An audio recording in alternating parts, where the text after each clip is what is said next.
এই হচ্ছে মোটামুটি বাতাসিয়া লুপ এই মুহূর্তে।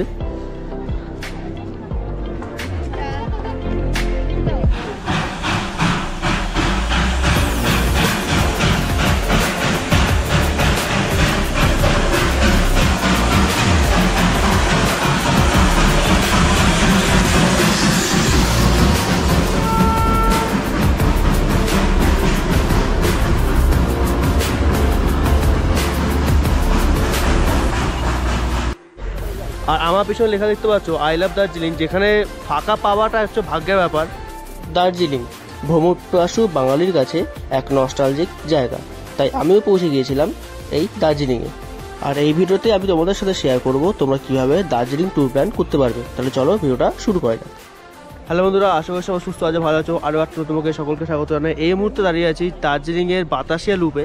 আর এই ভিডিওতে তোমরা জানাবো যে তোমরা জানো আমি আজকে কালকে এসেছি বাইকে করে, মানে বাইকে করে ঘুরছি পুরো।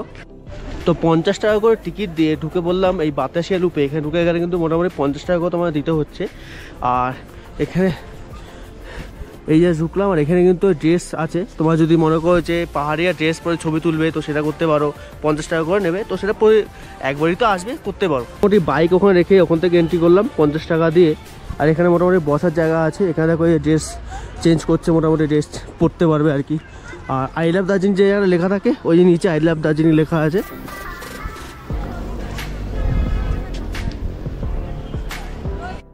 তো এখানে দেখতে পাচ্ছ ড্রেস আছে, অনেকে ড্রেস পরে, এই যে দেখো ড্রেস পরেছে আর কি।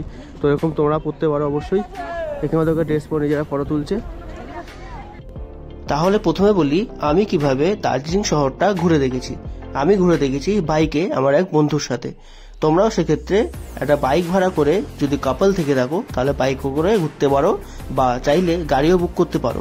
সেই বিষয়ে আমি অলরেডি একটা ভিডিও আপলোড করেছি, তোমরা সেটা দেখে নিতে পারো।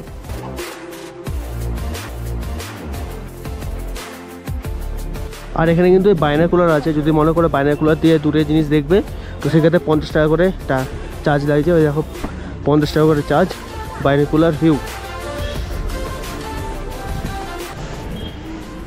আর এই বাতাসের লুপে আসলে মোটামুটি তোমরা ঘুরতে পারবে, বেশ ভালো ঘোরার জায়গা আছে। যদি কিছু কেনাকাটির থাকে এখানে মোটামুটি শীতবস্ত্র আছে যেটা তোমরা কিনতে পারো।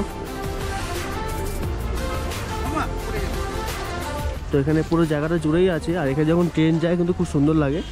তো ওয়েট করছি যদি এর মধ্যে ট্রেন আসে তো তোমাদের সাথে শেয়ার করবো, সেটা কিন্তু খুবই সুন্দর লাগবে। আর বন্ধুরা এই বাতাসি লুপে আসলে তোমরা এখানে দেখতে পাবে অনেক হলিউড বলিউড মুভি শুটিং হয়েছে একদম সামনে।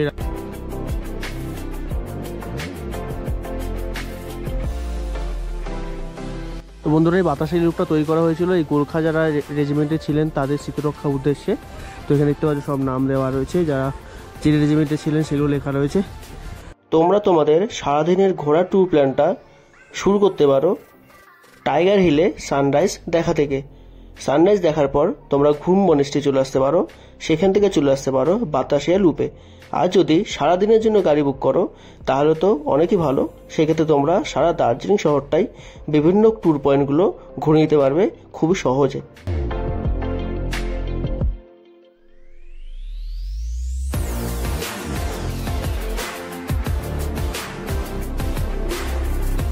আর ওই ওপর থেকে নিচে আসলে কিন্তু এখানে ওই আই লাভ দার্জিলিং যেটা লেখা রয়েছে, যে জায়গাটা আমি এক্সপেক্ট করি কোনো সময় ফাঁকা থাকবো না, তো সেই মতোই ফাঁকা কিন্তু নেই। তো তার জন্য তো আলাদা করে আই লাভ দার্জিলিংকে ফটো তুলতে পারলাম না, চলে পেয়ে যাই। আচ্ছা তাহলে তোমাদের বলি এবার তোমরা এখানে কীভাবে আসবে।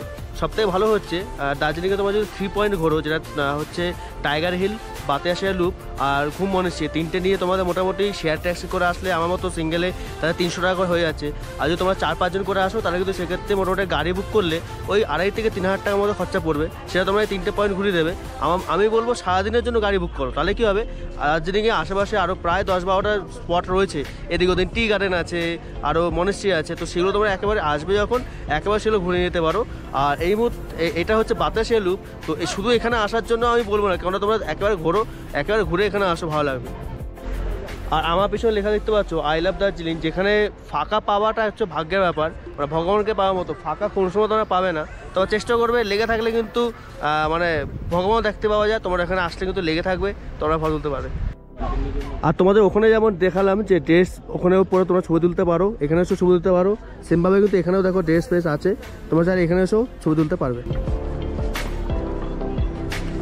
আচ্ছা, বাতাসি লুপ কিন্তু দুটো কারণের জন্য খুবই ইম্পর্টেন্ট। সেটা হচ্ছে বাতাসি লুপটা তৈরি করা হয়েছিল গোর্খা রেজিমেন্টে যারা যারা ছিলেন তাদের স্মৃতিরক্ষার উদ্দেশ্যে তৈরি করা হয়েছিল। আর একটা ইম্পর্টেন্ট জিনিস হচ্ছে হাই অল্টিটিউড থেকে কম অল্টিটিউডে চলে আসে, সেটা হচ্ছে দার্জিলিং যে টয় ট্রেন, সেই টয় ট্রেন কিন্তু একেবারে ওপর থেকে এইখান থেকে চক্কর খেয়ে, মানে এই ওপর থেকে যদি আসে একটা শুধু চক্কর খেয়ে কিন্তু দার্জিলিং টয় ট্রেন অনেকটা নিচে নেমে যায়। এটা কিন্তু একটা বড় জিনিস এখানকে।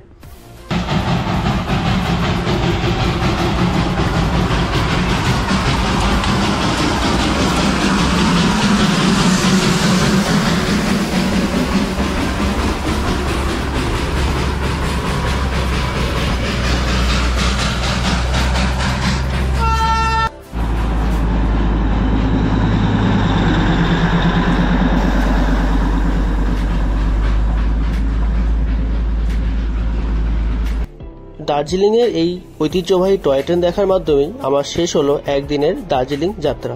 এসেছিলাম কালকে, আজকে আবার রাতেরবেলা বাড়ি যাওয়ার ট্রেন। আশা করছি তোমাদের সমস্ত ইনফরমেশন এবং সমস্ত ডিটেলস দিতে পেরেছি।